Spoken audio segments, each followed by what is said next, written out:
নমস্কার, আমি প্রিয়াঙ্কার হেসেলে সকলকে স্বাগত। কাল তো মাছগুলো খাওয়া হয়ে গেছিলো, তার মাথা দুটো পড়েছিল, তো ওই পুচকি মাথা দুটো দিয়ে কী করবো ভাবলাম। তো ভাবতে ভাবতে দেখলাম নিয়ে আসলাম মাথাগুলো, আর নুন হলুদ মাখিয়ে নিলাম ধুয়ে।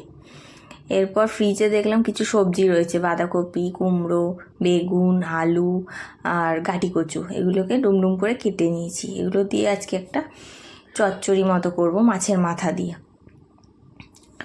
তো ওখানে কড়াইয়ে তেল গরম করে নিয়েছি। এরপর মাথাগুলোকে আমি ভেজে নিচ্ছি, ভালো করে কড়া করে লাল লাল করে ভেজে নিতে হবে। এমনিতেও মাছের মাথা যে কোনো কিছুর তরকারিতেই ভালো লাগে, ইলিশ মাছের মাথা।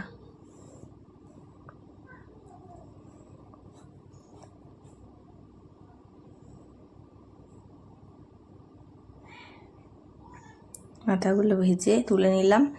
এরপর কড়াইয়ে একটু তেল দিয়ে তার মধ্যে ফোড়ন দিয়ে মাছের একটু তেল ছিল সেটাকেও দিয়ে দিলাম এখানে, দিয়ে নেড়ে কাঁচা লঙ্কা চেরাগুলো আমি এর মধ্যে দিয়ে দেবো।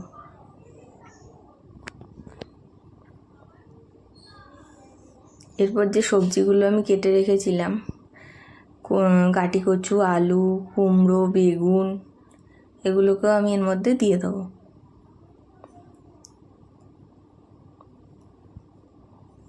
দিয়ে ভালো করে নাড়াচাড়া করে নেব।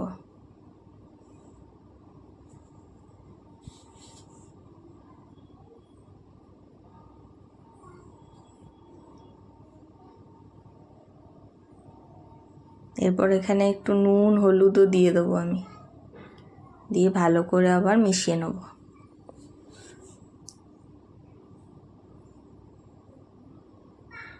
হলুদটা একটু কম হয়েছিল, সেজন্য আর একটু হলুদ দিয়ে দিলাম। তোমাদের যদি রান্নাটা ভালো লেগে থাকে তাহলে একটা লাইক, একটা কমেন্ট ও একটা শেয়ার করে দিও।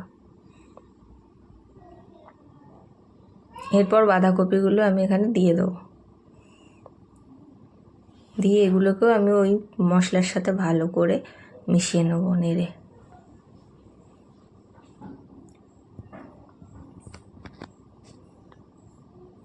মিশিয়ে নিচ্ছি ভালো করে। এরপর এখানে ওই ভাজা মাছের মাথাগুলোও দিয়ে দেবো।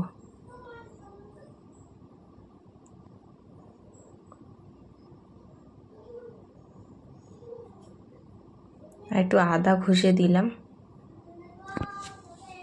মাথাগুলো দিয়ে ভালো করে নেড়ে দেবো, আর মাথাগুলোকে একটু খুন্তি দিয়ে ভেঙে ভেঙে দেবো যাতে মিশে যায় তরকারির সাথে ভালোভাবে। এরপর ঢাকনা দিয়ে ঢাকা দিলাম কিছুক্ষণের জন্য। ঢাকনা খুলে একবার নেড়ে দেব।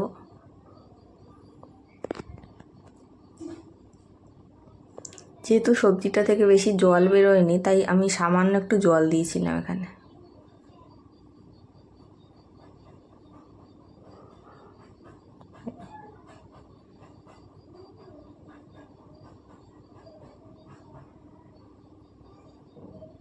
এরপর একটু চিনি দেবো স্বাদ মতো।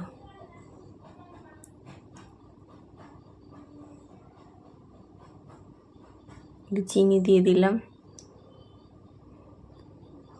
এরপর চিনি দিয়ে আর একটু নাড়াচাড়া করে নেব। একটু জলটা শুকিয়ে শুকিয়ে আসবে, মাখা মাখা হয়ে গেলে তরকারিটা রেডি হয়ে যাবে।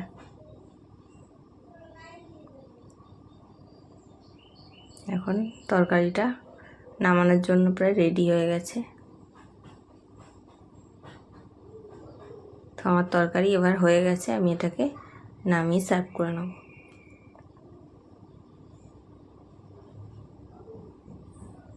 হয়ে গেল আমার মাছের মাথা দিয়ে চচ্চড়ি।